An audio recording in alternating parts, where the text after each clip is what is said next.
Cueto. Of course, I'm your host, Art del Cueto. Just touching up on a few things today. So, since the last time I've uploaded a video, a couple things have happened. First and foremost, I did testify before Congress, and people need to understand the way these congressional testimonies work is you have a written format, and you write it, you turn it in, and so that's your testimony. Then when you're there, you get to talk about what you sent in or read it or whatever it may be, but it's got to be under a certain time limit. So you can't go past that time limit. So if you look at actually me doing the congressional testimony, at times I'm going really fast. I'm trying to read it. I wanted to stay within that time limit, but it went well. Some of the questions were not directed towards me, and I think that's what the most frustrating part is, that sometimes you'll get individuals that I think are radical left. And you all know, look, Jasmine Crockett was on there. She didn't direct any question towards me. She made comments about how she's not anti-law enforcement and all these things that, I don't know.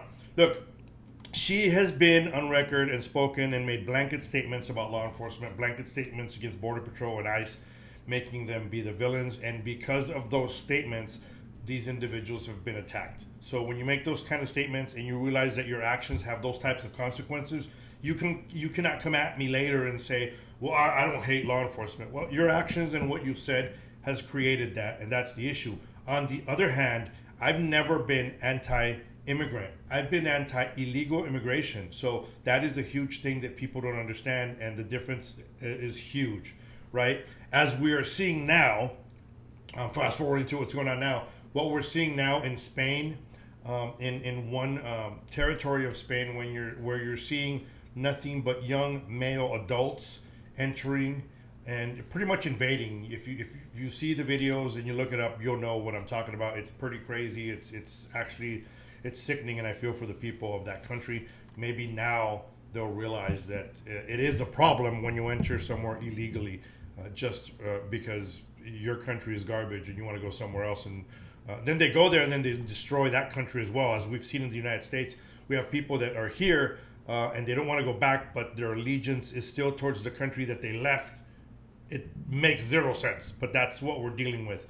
On the other hand, I went back and forth on some of my social media. Some of you guys may have heard, may have not have heard. I made another Instagram account just in case I lose my original one, which is just a pain because I had been gathering a lot of followers all of a sudden, and it was doing good, and now I got to do something else just in case I lose it. So I do have some restrictions in my original Instagram. In case you're trying to send me messages, I cannot respond, and I won't be able to respond until late August. That's how long the restriction is, so keep that in mind. They also came after my Facebook professional page. I'm doing something to fix that as well. So it's just been a hassle, and a lot of it is hatred. That's what it comes down to. I see some of the stuff that's on social media, and people, just nasty stuff that gets put up there, and they come after me based on, and this is what it was, because I got the message. I posted a shout out to agents that did a major methamphetamine bust. So I put the picture up and I said, hey, shout out to my heroes in green, like I always do. Someone reported it, and they came after me, the Instagram police, and said that picture and my post was promoting the use of drugs or the sale of drugs. They went as far as to send me a couple numbers when they shut that post down that says, if you're having problems with addiction, contact this number. I did an appeal. The appeal came back and said that they have all these people that review it, and they reviewed it, and it's still not good, which pretty much tells you that they didn't do a good review, because if you see my post, it's obvious. Hey, shout out to Border Patrol for keeping these drugs off the streets. There's still dangers on the streets. So how could you confuse that with me promoting drug use or the sale of drugs? It's ridiculous. But again, what it comes down to, honestly, and I've seen it on my Facebook page, is, look, I grew up in a very different environment, I would say. It was a rough border town. I'm not one of these individuals that grew up somewhere else and then moved to the border and did some work on the border. That's why I put in this post right here. That is on my social media. So if you guys want to hire somebody that actually knows the border, not someone that just came, hung out for a couple of days, or came for a couple of years and then moved up the ranks, but somebody that has actually lived it day in, day out, call and get me booked. I will more than gladly come speak at your events. I'm obviously, you got to pay them and then they pay me. They got to cover some of the costs.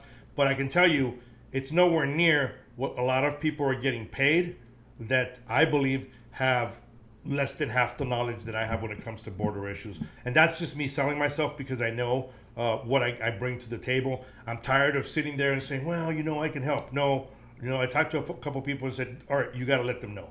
So there it is. Contact that company and I'll gladly come out. And as I said, because I grew up in a rough town, I grew up different. There was drug use. There was people coming across the border. There was so much chaos. I was lucky enough not to get involved because I had parents that were on me all the time, especially my dad, and I didn't want to disappoint my parents. Did I hang out with a rough crowd? Of course I did. That's all you could hang out with at times.